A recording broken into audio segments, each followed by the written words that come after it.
Hello， 大家好，我是妮妮家的汉堡。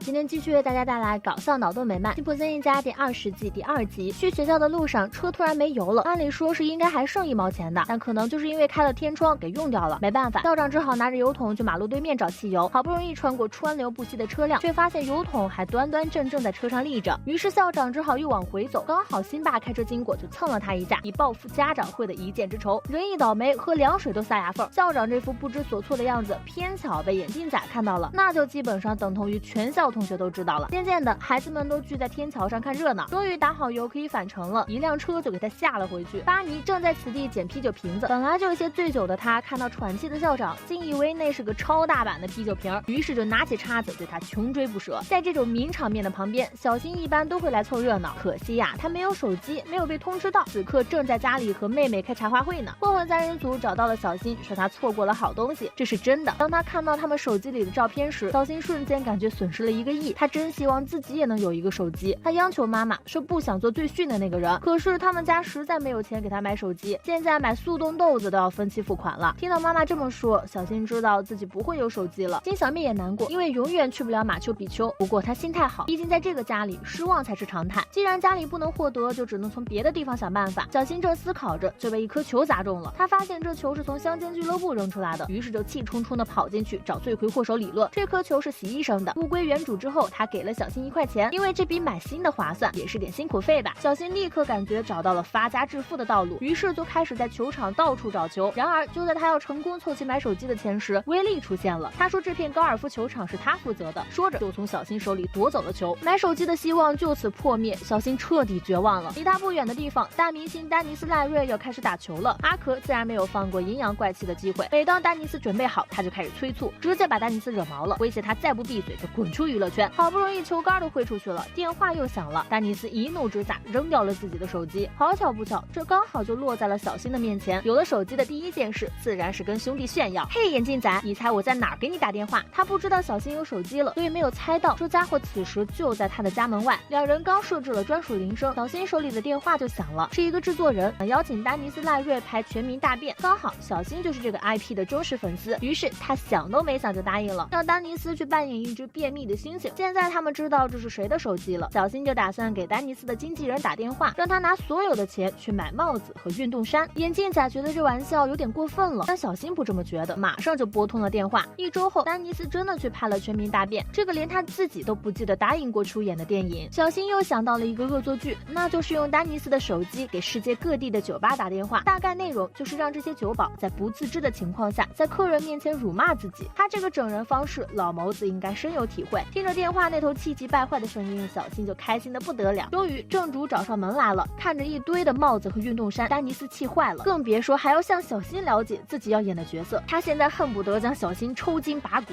新妈听到了2男孩的癫狂笑声，按照当妈人的经验，知道他们又在干坏事儿。果不其然，他在儿子手里发现了一部手机。虽然小新是闭口不说是谁的，但阻止不了眼镜仔想博取表扬的心。这时丹尼斯又打了过来，得知是手机主人，新妈连连道歉，并表示马上就把手机还给他。一部手机而已，丹尼斯并不是很在意，他就是生气小新做的那些恶作剧，所以他给新妈提了个意见，那就是打开自动定位系统之后，把手机还给小新，这样的话就能实时监控他的一举一动。新妈采纳了丹尼斯的建议，将定位打开之后，就打算将手机还给儿子。虽然一开始小新觉得这件事有诈，不过哪个孩子能抵抗住手机的诱惑呢？得知新妈是真的打算给自己，他马上就觉得她是世上最好的妈妈。这家伙还不知道自己被爸爸妈妈监视了，足不出户就能掌握调皮孩子的动向。不得不说，这真是挺方便的，一捉一个准。用升降机带兄弟勇敢飞不行，只能将他好好的送回家。观看血腥暴力的电影找刺激不行，这不是小孩子该看的东西。无论何时何地，只要小新想干坏事儿，新妈总能及时出现，将危险扼杀在摇篮之中。几天下来，小新已经丧失了对玩乐的热情，只是惆怅的坐在轮胎上转圈圈。因为新爸新妈终日都待在地下室，所以新小妹发现了家里的异常情况。就新爸那不知家务为何物的人，还撒谎说自己是来洗衣服的。新小妹都懒得配合他的演出，看到电脑上的地图，她瞬间明白了一切。爸爸妈妈在监视小新。新妈解释说，若是因为爱这样做就没有错。老谋子很认同新妈的话，因为他就是这样监视新妈的。不过他不会想到自己已经被 FBI 监控了。好一出螳螂捕蝉，黄雀在后。晚上，新小妹来到了小新的房间，看他那对手机的痴迷程度，显然对自己被追踪的事情还一无所知。出于人道道主义精神，辛小妹将这件事情告诉了他，说他的手机里有块跟踪芯片，在家自然不方便行动。一到学校，小新就用小螺丝刀将后盖打开，果然如辛小妹所说，刚好有只小鸟停在了他的旁边。于是小新就将芯片绑在了他的爪子上，看着地图上小新正在飞速的移动，辛妈着急坏了，眼看着都跑出小地图了，夫妻俩马上打算出门去捉拿这个淘气鬼。等到全家人出了门，小新才从树丛中走出，看样子他愉快的个人生活就要开始了，整个房子都可以任他撒欢了。家里人不在，他和朋友们出起了烧烤，这味道嘛确实不错。但小胖子还是表示自己得回家了，要是他妈妈醒来不知道自己身在何处，会不高兴的。他走后，眼镜仔也表示要离开了，他得回家抱着妈妈听爸爸讲故事。临走之前，他还鼓励小新，没事的，你一个人也能玩得很好，就是今晚这月黑风高，可能有鬼怪出没啊。听了眼镜仔的话，小新本就心慌慌的，转头一看，只剩下自己一个人，而另一边大家还在全力追踪小新。辛小妹渐渐发现事情有些不对劲，但辛妈看到小新的头像停了，就无视了女儿的话。夫妻俩走进草地，呼唤着儿子的名字，然而回应他们的只有无边的寂静。这时，那只绑着芯片的鸟停在了车上，辛小妹一看就明白了事情的经过，用电脑查看了一下物种之后，辛小妹发现他们会向南迁徙到马丘比丘，这里正是她一直想去的地方。在说出真相和满足欲望之间挣扎了一会儿，辛小妹选择了后者，她赶走了这只鸟儿，并且呼唤着爸妈说小新又跑走了。此时独自在家的小新正面临着可怕的夜晚，树影摇晃，乌鸦乱叫，吓得他瑟瑟发抖。但一个人的白天是真的爽到没边，好几天他都在害怕和 happy 之间反复横跳。与此同时，全家人终于抵达了马丘比丘，看辛爸这样子，没找到小新也不亏，反正顺便旅游了一圈，几天几夜的不眠不休，终于让辛妈累垮了。虽然她努力想保持清醒寻回儿子，眼皮却越来越沉，终于靠着阶梯睡着了。在梦中，她身后的石像活了过来，双眼射出的光芒照在她的身上，问她是不是要像马丘比丘母亲一样保护孩子。说完，她就裹挟着辛妈化作天上的繁星，俯瞰着下面的世界。在马丘比丘城，母亲是最溺爱孩子的，他们强迫孩子们住在高墙林立的山城里，可是墙虽然挡住了危险，却也挡住了知识。年轻人们没能学会如何自立，长大后他们就不是征服者的对手。当入侵者进城的时候，他们只能丢盔弃甲，转身逃跑。这个故事对辛妈来说很有意义，她已经开始反思自己对孩子的教育方式了。她明白自己不能总在小新身边看着他。这时，那只鸟儿刚巧又飞回了他们身边。真相大白，辛妈知道是时候回家了。全家人赶到家的时候，小新正躺在沙发上悠闲的喝饮料，看着儿子没事儿，辛妈激动的抱住了他。这小家伙的反应就有些冷淡了，你们出去过吗？我完全没有注意。不过很快他就绷不住了，只见小新抱住妈妈的腿就不肯撒手，不要再离开我了。这还真是个口嫌体正直的小可爱。辛小妹看了一眼四周，询问爸爸小新哪去了。很显然，辛爸也不知道小女儿在哪儿。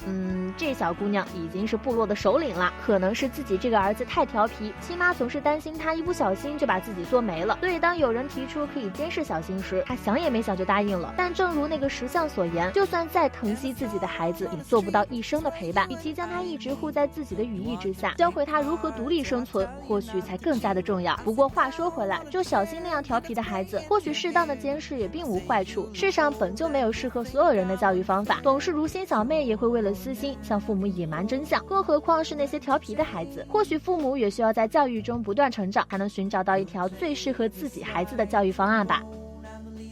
本期视频就到这里了，喜欢的小伙伴们别忘了点赞、评论、加关注，咱们下期再见，拜拜。